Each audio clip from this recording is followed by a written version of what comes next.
এই মেশিনগুলো এতটাই উন্নত যে এগুলো হাজার মানুষের কাজ 1 ঘন্টায় করে দিতে পারে।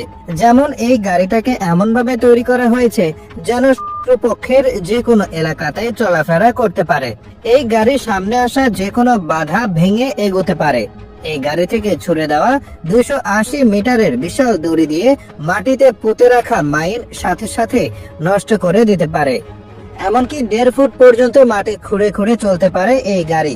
এই মেশিনটার নাম রাইনমেটাল কাইলার নেক্সট জেনারেশন। মূলত এই মেশিনটা হলো একটা অত্যাধুনিক মাইন শনাক্তকরণ ও নিষ্ক্রিয়করণ করার বিশেষ সামরিক যান। ক্ষেত্রে সৈন্যদের জন্য পথ পরিষ্কার করতে ডিজাইন করা হয়েছে একে। যেসব পথে লুকানো ল্যান্ডমাইন বা বিস্ফোরক দ্রব্য থাকার সম্ভাবনা থাকে। মানুষের মতোই সব ধরনের কাজ করতে পারে এই রোবট, এমনকি মানুষের চেয়ে বেশি চ্যালেঞ্জিং কাজও করতে পারে। এর নাম ইউনিট্রি G1। এই ধরনের রোবটকে বলা হয় হিউম্যানয়েড রোবট। ইউনিট্রি রোবোটিক্স নামের একটা কোম্পানি এই রোবট বানিয়েছে। এটা কৃত্রিম বুদ্ধিমত্তার মাধ্যমে কাজ করে।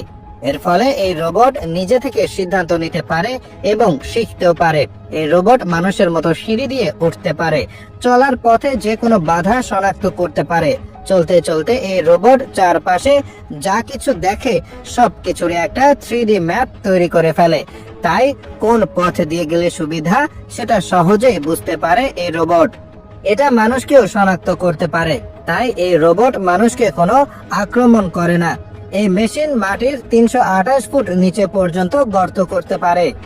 সাধারণত বড় বড় বিল্ডিং এর পাইলিং এর কাজে কিংবা খনিতে খননের কাজে এই মেশিন ব্যবহার করা হয়। এই বিশাল মেশিনটাকে চালাতে প্রতি ঘন্টায় খরচ হয় প্রায় 100 লিটার জ্বালানি। তবে এর কাজ করার ক্ষমতা রীতিমতো পয়সা উসুল করে দেয়। এসব মেশিনকে বলা হয় rotary drilling rig. Rotary drilling rig মাটিতে গর্ত করার জন্য ব্যবহার করা হয়, অনেকটা যেমন স্ক্রু ড্রাইভার ঘুরিয়ে বা ড্রিল মেশিন দিয়ে কিছুটা ছিদ্র করা হয়। তেমনি এই রিগ একটা ধারালো ড্রিল বিটকে খুব জোরে ঘুরিয়ে মাটির ভেতরে প্রবেশ করায় এবং গর্ত তৈরি করে। এই রিগ বিভিন্ন আকারের হতে পারে। এবার যে জিনিসটাকে আকাশে উঠতে দেখছেন এটা আসলে একটা ড্রোন। এসব ড্রোন মিলিটারিতে ব্যবহার করা হয়। আর এমন ডিজাইনের কারণ হলো ড্রোনগুলো যাতে উচ্চ গতিতে উঠতে পারে। এ ধরনের ড্রোন ঘন্টায় 320 কিলোমিটার বেগে চলতে পারে। ড্রোনের মোশন সেন্সর ক্যামেরা লুকিয়ে থাকা শত্রুকে শনাক্ত করতে পারে। এই ড্রোন চলার জন্য নিজেই কোনো একটা এলাকার ম্যাপ তৈরি করে ফেলতে পারে। ফলে নেটওয়ার্ক না থাকলেও এই ড্রোন তার মিশন সম্পন্ন করে ফিরে আসতে সক্ষম। এক চার্জে 10 ঘন্টা চলে এই ড্রোন।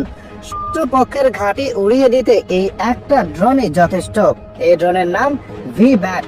এই ড্রোনের সবচেয়ে আকর্ষণীয় বৈশিষ্ট্য হলো এটা হেলিকপ্টারের মতো লম্বালম্বি ভাবে উঠতে ও নামতে পারে, আবার একই সাথে সাধারণ বিমানের মতো দ্রুত গতিতে উঠতে পারে। বিশেষ নকশার কারণে এটা অল্প জায়গায় টেক অফ ও ল্যান্ড করতে সক্ষম। এই মেশিন সামনে যা কিছু পায় সবকিছু কেটে টুকরো টুকরো করে ফেলতে পারে। এই মেশিনে বানানো হয়েছে যাতে পুরো লোহা লক্কর পুনর্ব্যবহার করার জন্য কেটে ছোট ছোট টুকরো করা যায়। কোনো ভবন ভাঙতে হলেও এই মেশিন ব্যবহার করা হয়। মিনিটে 1 টন ইস্পাত কাটতে পারে এই মেশিন। এসব যন্ত্রকে বলা হয় বিল্ডিং ডেমোলিশন এক্সক্যাভেটর।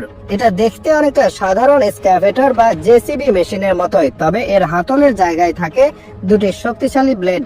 সবশেষে এই মেশিনটার কথা বলা যাক। প্রতি ঘন্টায় প্রায় 12,000 ইট বানাতে পারে এই মেশিন, যা মানুষের শ্রমকে প্রায় 70 গুণ কমিয়ে দিয়েছে। এই মেশিনে শুধু মাটি দিলে সেটা অটোমেটিক ইট তৈরি করতে থাকবে। এর নাম ব্রিক মেকিং মেশিন।